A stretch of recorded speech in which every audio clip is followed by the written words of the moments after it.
And now all hell's gonna break loose.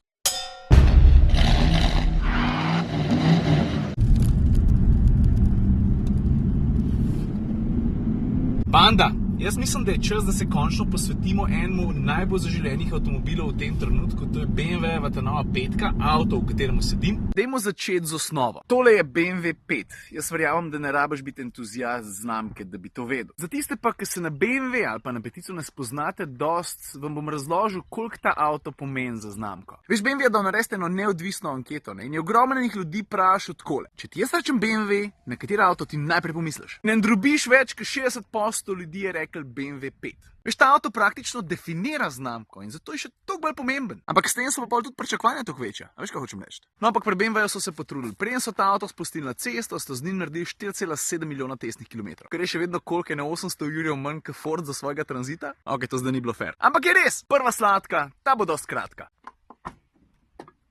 Kufer. Kot jim rekel, prvič po dolgem času, ko smo šli na mal daljši familiaren izlet, nisem rabil truge na streho dajati. Pobenem je tudi res, da ne podira rekordov, 570 litrov premore v osnovi. Je pa nosilnost kar dobra, ne? 700 kilska. Mrejo, prav dol. Zakaj noče? I don't wanna fight with you, man. Come on. Ko podreješ zice in to lahko narediš tudi s pritiskom tega stikala, le takole.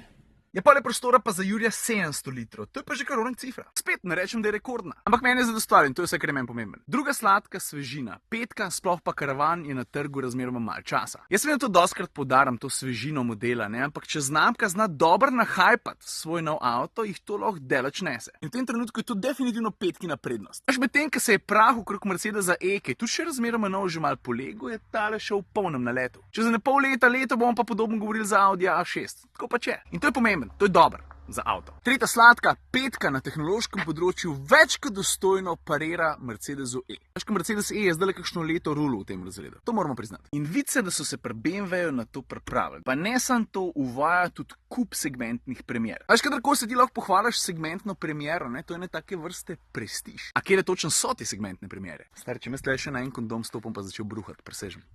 Jaz ne vem, kakšen spati, a če se greš v negaut nekam, a kondom ven vržeš, a ga pospraviš. Pa da neseš po koš vržeš.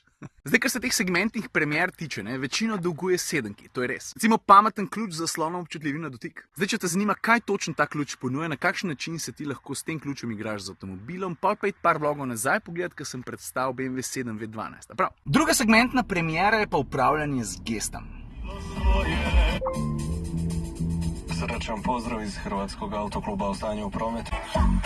Zdaj, še ena stvar, ki jo ta avto ponuja, pa se meni zdi skrajno kulska. Ti vedno lahko preveriš okolico avtomobila v real time. A veš, povezljivost s telefonom namreč omogoča, da ti lahko izkoriščaš vse tiste 4 kamere, ki ti drugače omogočajo 360-stopinjski pregled okolice. In pa recimo, da si na večeri, pa si na parkiru na enem tak malo bolj shady kraju, pa te manj skrbi, kaj se okrog avta dogaja. Primeš v roke telefon, se povežeš z avtom, pa s pomočjo teh 4 kamer pogledaš okolico. Pol pa tako, kot recimo Mercedes E ali pa sedmica, ki sem jo zadnjič kazal, ne, lahko upravljaš avto nadaljavo. Veš, s pomočjo drsanja prstne blazince po ključu ga spravaš v ali pa iz ozkega parkirnega placa. Pa ne samo to. Veš, dosti ljudi recimo ne ve, da je petka prvi BMW z zaslonom občutljivim na dotik. Prav vsem skupaj mi je pa najbolj všeč ta osnovna menijska postavitev, zato ko lahko vse skupaj prilagajaš svojim željam brez kakršnegakoli kompliciranja. Veš, tole je osnovna menijska struktura, lahko pa te kvadratke razvrščaš čisto po svojih željah.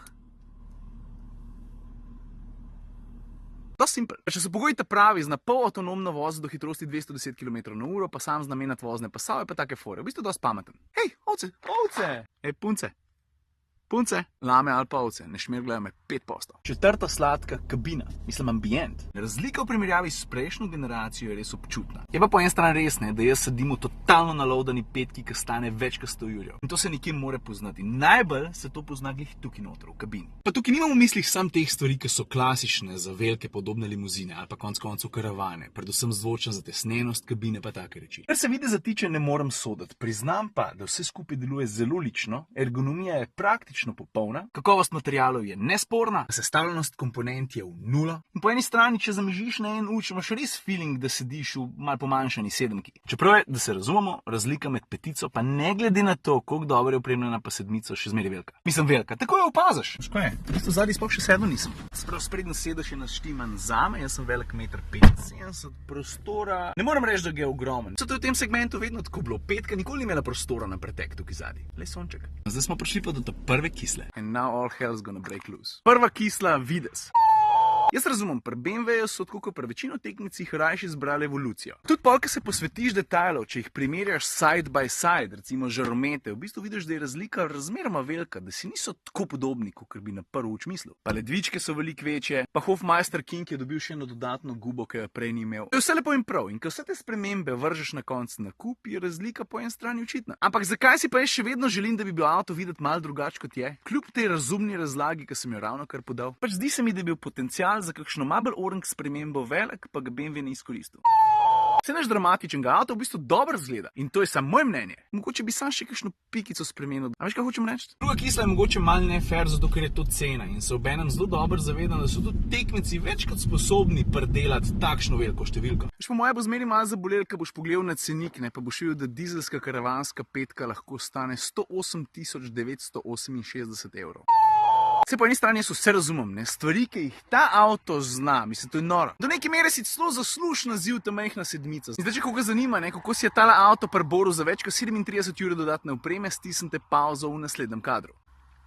Ja, ne, vsa ta tehnologija, dodatki, prestiž, luksus, udobje, ki ga vam sicer že osnovna petica je veliko, ne, ampak ta pa še veliko več, to stane. Tretja kisla, izbira felten pa gum na tem avtu. Mislim, se felte same po sebi so bomba, moram reči, meni zgledajo ful dobro. Ampak hudič pa je, ne, ker se je en odločil gor natakniti na take zelo opasne gume. Pirelli P0, ne, 275 30 R20. Veš, tista številka 30 mene malo moti. Le, kako je to tanka guma? Ne glede na to, koliko zna ta avto dobro blažiti, ob taki gumi se stopna udobja vedno zmanjša. Ja, se drži, svina, pa avto gre tudi čez ovinke, kasneje ta skera. Ampak bog ne dej, da pri veliki hitrosti nabašaš na kakšno luknjo, ki je malo večja. BAM! Peta sladka. Vozne lastnosti. Veš, načeloma nisem pristaš kakšnih senzacionalističnih trditev, ampak v tem trenutku si drznem reči, da petka postavlja nove vozniške standarde segmenta. Se ne za ful velik, ne, tudi konkurenti se peljejo odlično. Ampak če kje, pol se tisti 4,7 milijona testnih kilometrov pozna na cesti. Se znam, če se spomnite, ne, jaz sem nekaj podobnega povedal že, ko sem ta avto prvič peljal na Portugalskem lani, kdaj je bilo to, novembra. Veš, po eni strani je res, ne, petka ni posvojila tistega karbonskega jedra, s katerim se tok hvali sedmica. Po drugi strani je pa v njej veliko več aluminija, kakor ga je bilo prej in zato je 100 kg lažja. In po mojem mnenju ima, če tukaj šteje ta avto najboljši krmiljenje v segmentu, pa če temu dodaš še 4-kolesen krmiljenje, pol imaš v bistvu med ovinki feeling, da ta avto ni shujšal 100 kg,